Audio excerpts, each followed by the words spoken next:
안녕하세요. 마이 조호바루의 다니엘입니다.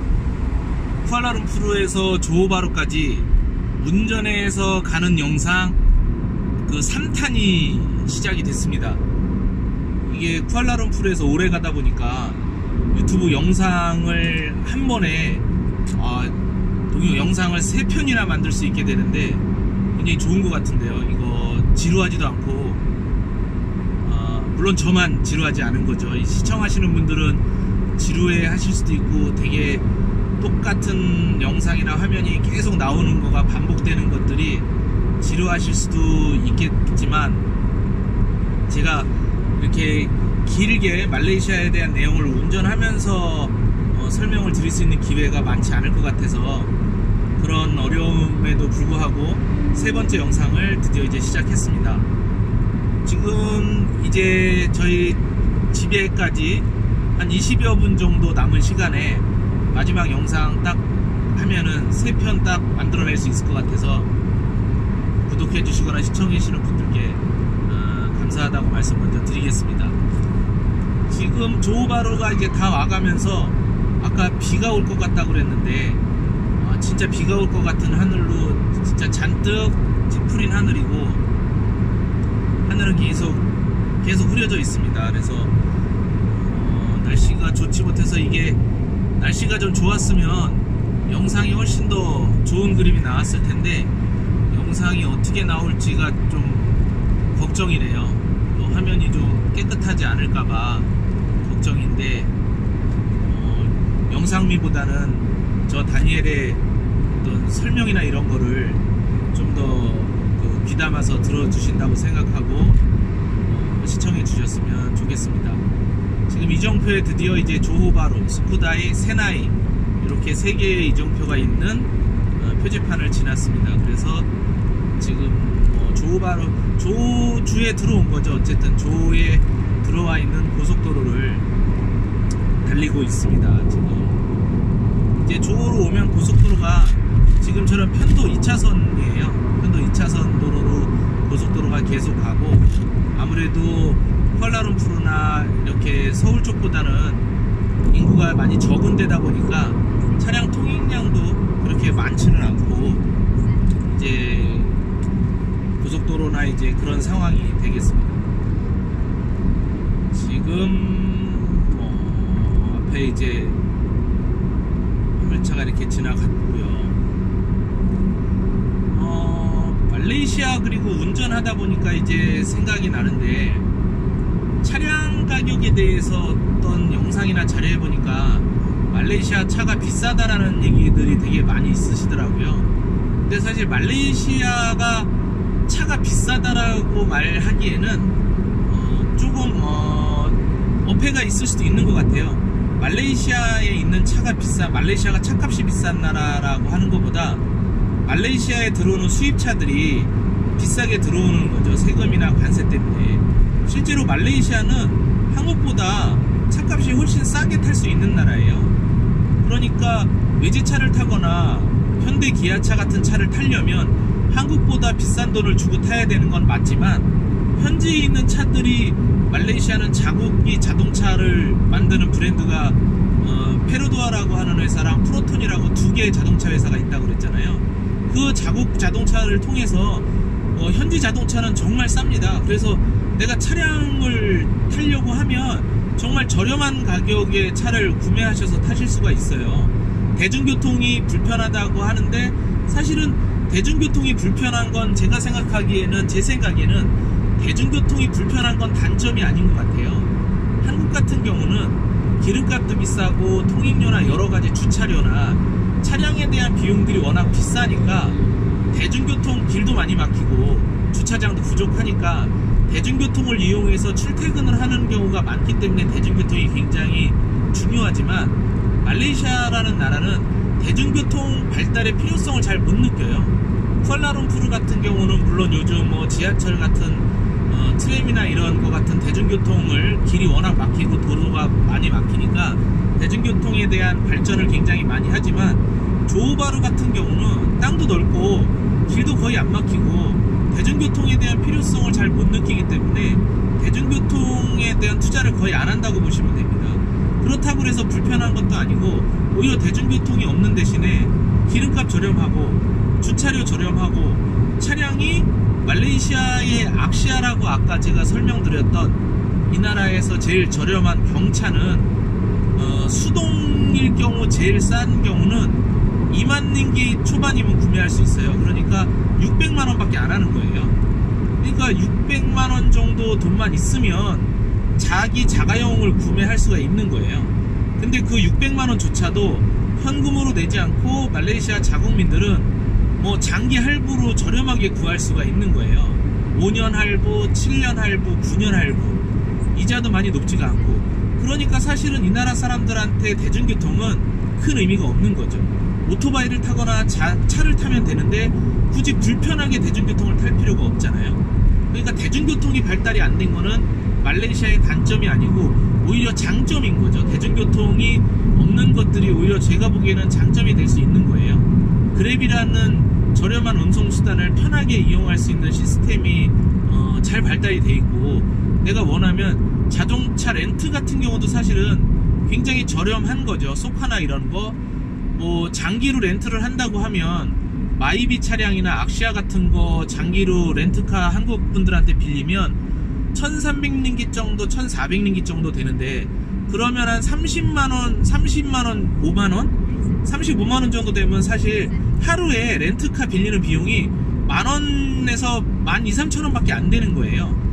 12,000~13,000원 정도에 내가 차를 빌려서 탈 수 있는데 렌트비가 비싸거나 차가 비싼 나라는 아니라는 거죠.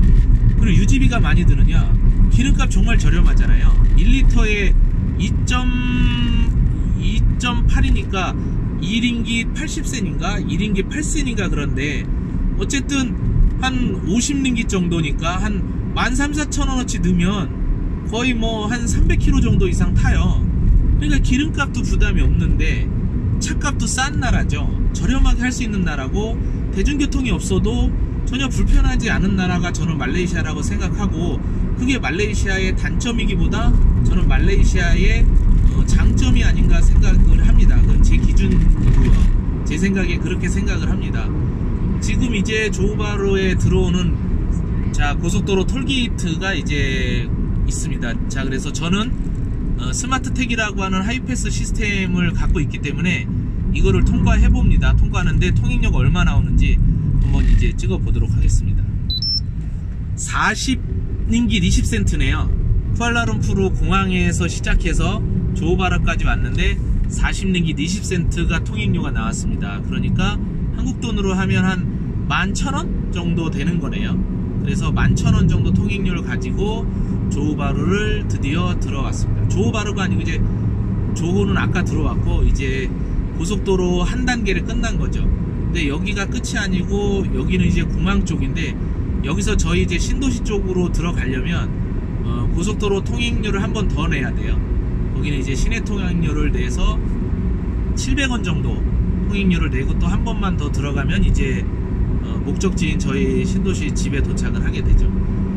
그래서 자동차에 대한 부분들은 그렇게 이해를 하시면 될 것 같아요. 말레이시아가 차가 비싼 나라가 아니고 뭐 1,000만원 정도만 주면 뭐 오토 차량으로 물론 차가 고급차거나 좋은 차는 아니겠지만 내가 1,000만원 정도만 투자하면 한국에서 모닝이라고 하는 경차를, 모닝이 오토를 제일 싼 차를 할 때 1,000만원짜리가 있는지 제가 뭐 정확히 모르겠지만 저도 한국에서 모닝 타봤는데, 모닝도 오토에다가 뭐 한국에서 모닝 좀 타려고 그러면 제가 알기로 한 200~300만원 300~400만원 하지 않나요? 레이라고 하는 경차는 거의 1,500만원 정도 했던 걸로 알고 있고, 경차라고 해서 엄청나게 싸다고 생각하지 않고 있어요. 그런 거에 비하면 모닝 정도 1000cc, 모닝은 경차라서 1000cc인데 이 나라의 1000cc 경차가 악시아라고 하는 경차인데, 그 차는 아까 수동으로 제일 싼 거가 2만 뭐 몇천 링깃이었는데 오토로 어느 정도 한국분들이나 렌트카로 많이 타는 차들 보면 3만 링깃 정도 하는 걸로 알고 있는데, 그럼 1,000만원이 채 안 되는 금액에 900만원 정도의 오토 차량을 사가지고 새 차를 구매해서 타실 수가 있는 거죠. 그러니까 차를 사서 타기에는 오히려 더 쉬운 나라고 싼 나라죠. 반면에 현대차 같은 경우나 일본 차들 같은 경우가 굉장히 비싸죠. 여기에 현대 아반떼 같은 차량이 한국에서 현대 아반떼를 말레이시아에서 구매를 하시려면 11만 링기, 12만 링기시니까 한 3천만원 정도, 3천만원 초반 3천만원 정도 줘야 돼요. 그렇게 생각하니까 한국에서 내가 아반떼가 얼마짜리 차였는데 여기서 이 차값이 이러니까 와, 한국 차값보다 똑같은 차인데 엄청 비싸네라고 생각하시는데 한국 차가 수입차기 때문에 그런 거예요. 이 왼쪽에 지금 영상에 보이는 차가 혼다에서 나온 BRV라고 7인승으로 굉장히 한국 분들이 굉장히 많이 타시는 차거든요. 여기서도 굉장히 인기 많은 차인데 저 차량 같은 경우가 기본형이 한 8만 링기 정도부터 시작해서 보통 옵션 놓고 어느 정도 타시면 한 10만 링기 정도니까 거의 저 정도 차가 3천만원 정도 하는 거거든요. 그러면 한국 분들 생각에 3천만원 정도 하면 한국에서 소나타 정도 급이나 뭐 소렌토나 이렇게 SUV 같은 거나 산타페 이런 좀 낮은 모델 정도 탈 수 있는데 그거에 비하면 성능이나 옵션이 굉장히 떨어지거든요. 그러니까 한국보다 차가 엄청 비싸다라고 말씀을 하시는데 그건 이제 그런 차가 한국보다 비싼 거예요. 관세 때문에. 일본 차량이나 그런 수입차들은 당연히 비싼 금액을 주고 사셔야 되죠. 여기 카니발 같은 거나 소렌토 같은 거가 거의 5천만 원이 넘거든요. 이 나라에서 사면. 그러니까 그런 거는 한국보다 굉장히 비싼 거예요. 근데 한국 차가 한국보다 비싼 거지 나머지 말레이시아 차들은 저렴한 차들 굉장히 많습니다. 지금 이 알자라고 하는 차 7인승인데 이 차량 같은 경우도 5만 링기 중반, 그러니까 한 1,500만원 정도밖에 안 해요.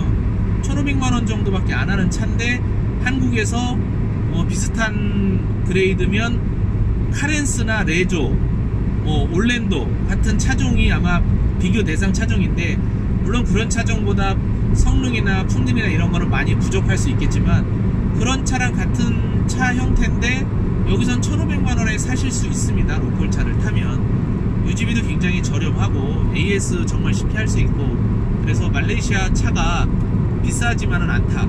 오히려 뭐 폭스바겐이나 푸조나 이런 유럽의 수입차들 같은 경우는 뭐 옵션 사양이 틀리지만 한국보다 훨씬 싸게 사는 차들도 많이 있어요. 유럽에서 들어오는 차들이. 그래서 말레이시아의 차량 가격은 케이스 바이 케이스고 말레이시아가 차가 무조건 비싸다라는 거는 어떤 좀 편견이나 좀 오해 소지가 있는 선입견이 있지 않나 싶습니다. 그리고 렌트카도 굉장히 비싸다고 하는데 한국 렌트카보다 훨씬 싼 겁니다. 한국보다 훨씬 싸죠. 사실 하루에 1, 2만원에 한국에서 렌트를 한다라는 거는 뭐 정말 어려운 거잖아요. 그래서 렌트 비용이 싸니까 차를 꼭 구매하지 않으셔도 렌트카 빌려서 타시는 거가 그랩이나 이런 거보다도 크게 많이 부담되는 금액이 아니에요. 이동하시기 훨씬 편하고 차가 있을 때하고 없을 때하고는 내가 움직이는 폭이 굉장히 다릅니다. 그래서 차량에 대해서는 저렴한 중고차 같은 것도 많이 구할 수 있고 그래서 차량에 대해서 어떤 말레이시아의 차량에 대해서는 그렇게 정리하고 넘어가면 좋겠습니다. 지금 이제 마지막 톨게이트입니다. 자, 마지막 톨게이트가 스마트 태그로 진입하면 얼마 정도 나오냐 하면 3.9링깃입니다. 3.9링깃이니까 한 1,000원 정도 하는 거네요. 1,100원 정도 하는 거니까 쿠알라룸푸르에서 이제 집 오는 데까지 이렇게 시작이 됐습니다. 드디어 이제 신도시에 진입을 하기 10km 남았는데 비가 오네요. 비가 오기 시작하고 많이 오고 있지는 않은데 어쨌든 비가 오기 시작하고 있습니다. 그래서 이게 와이퍼를 돌리니까 영상이 더 어지러워지는 것 같아요. 화면이 더 어지러워지는데 비가 좀 많이 와서 와이퍼가 많이 움직이게 되면 제가 끊어야 될 것 같아요. 영상에 더 드릴 말씀이 더 있어도 좀 보시는 분이 어려울 것 같아서 그렇게 마무리를 하도록 하겠습니다. 그래서 지금 이 도로가 지나가다 보면 이제 싱가포르 가는 도로랑 이 도로가 이제 연결되어 있는 거예요. 그러니까 이 도로로 그냥 지금 저희가 집 갈 때 빠지지 않으면 이 도로로 계속 끝까지 가면 싱가포르이 나오는 거고 예전에 제가 내비게이션을 잘못 보고 하다가 싱가포르까지 중간에 빠졌어야 되는데, 포레스트 시티 갈 때 빠졌어야 되는데 못 빠진 적이 있었어요. 못 빠진 적이 있으면 국경을 넘어가려면 또 여권이 있어야 되고 뭐 비용도 나가야 돼서 복잡하잖아요. 그러면 그 싱가포르 넘어가기 전에 마지막 톨게이트가 있어요. 그 톨게이트에다가 그때는 이제 하이패스 차로로 안 지나가고 맨 바깥쪽으로 왼쪽 끝으로 해서 표 받는 분한테 내가 미안하다, 이거 길을 잘못 들었는데 싱가포르 가지 않고 다시 어떻게 가야 되냐 그러니까 그분이 설명을 해주기를 여기다 돈 내고 조금 가면 1차선에 이 중앙분리대가 없는 데서 유턴해서 가라. 그냥 그래가지고 고속도로에서 그냥 유턴해서 제가 넘어온 적이 있었는데, 저 같은 분들이 많으신가 보더라고요. 아예 유턴 여러 명 하시더라고요. 여러분들 유턴해서 다시 이제 돌아오시기도 하는데, 뭐 그런 재밌는 상황도 있어요. 길을 잘못 들어서 가면 다른 나라를 가야 되는 거죠. 여권을 없으면 들어가지도 못하는 나라고, 그럼 다시 갔다가 돌아오려면 굉장히 복잡하게, 굉장히 뭐 혼나면서 돌아와야 될 상황이 있죠. 그래서 이제 빠지는 부분이, 집으로 이제 빠지기 전에는 이제 고속도로가, 지금 타고 있는 고속도로가 싱가포르 가는 고속도로다, 이렇게 말씀을 드립니다. 지금 보시는 것처럼 이제 고속도로에 오토바이가 열심히 달리고 있죠. 근데 헬멧은 정말 잘 쓰고 달리는 것 같아요. 굉장히 더운 나라라서, 저도 한국에 있을 때 오토바이를 좋아해서 많이 타고 있었는데, 한국에는 사실은 헬멧을 안 쓰고 요즘은 모르겠어요. 단속을 많이 해서 어떨지 모르겠는데, 오토바이 헬멧을 안 쓸 수도 있지 않을까 싶었는데, 여기는 시내 다녀도 헬멧을 굉장히 잘 쓰고 다녀요. 헬멧을 굉장히 잘 쓰고 다니고, 고속도로는 뭐 당연히 큰 사고 때문에 써야겠지만, 시내에 다닐 때도 더운 나라임에도 불구하고 헬멧은 정말 잘 쓰더라고요. 뒤에 동승자로 타 있는 뒷자리에 있는 분들도 헬멧은 정말 꼭 쓰고 타고 다녀요. 그런 거는 되게 오토바이 문화가 많이, 이 나라에는 원래 그냥 자기네 문화처럼 녹아 있어서 그냥 교통수단으로 중요한 수단이라서 그런지 몰라도 그런 거는 굉장히 잘하고 있는 것 같아요. 아마 통행료도 고속도로 할 때 오토바이 톨게이트가 따로 있는 거 보니까 통행료도 아마 내는 거로 알고 있어요. 근데 통행료도 다 돈 내고 다니고, 고속도로 이용을 했으니까 내고 다니는 것 같고 그렇습니다. 자, 이제 드디어 이제 저희 동네에 들어왔습니다. 신도시에 들어왔고요. 한 5분 정도 남으면 이제 집으로 도착하게 되겠는데, 에코보타닉이 있는 로타리, 저기서 이제 3시 방향으로 틀어지면 이제 오른쪽에 에코보타닉이 있고 에듀시티라고 대학 단지가 있는 다음에 이제 저희 집입니다.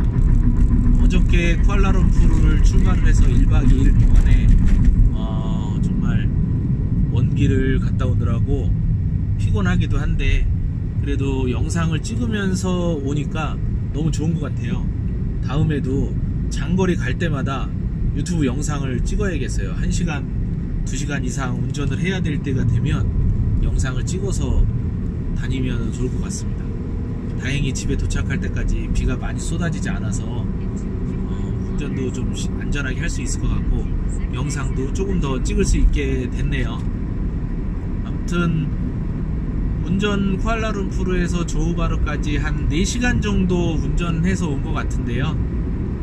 여러분들과 같이 영상 찍고 대화를 직접 나누어 보지 못했지만 이렇게 소통을 하면서 내려올 수 있어서 너무 즐거웠고 재밌는 시간이었고, 뭐 이렇게 흔들리고 어지러울 수 있는 영상일 텐데 끝까지 시청해 주신 분들 너무 감사드리고, 영상에서 좋은 정보 많이 얻으셔서 말레이시아 조우바르에 대해서 많이 알고 가셨으면 좋겠습니다. 그래서 다음번 영상에서 또 궁금한 점 있으신 것들 댓글 제가 잘 보면서 또 다른 영상 준비해서 다음 영상 올릴 때 더 새로운 정보, 좋은 영상으로 찾아뵙도록 하겠습니다. 그럼 모두들 안녕히 계시고요. 저는 마이 조우바르 다니엘이었습니다. 감사합니다. 안녕히 계세요.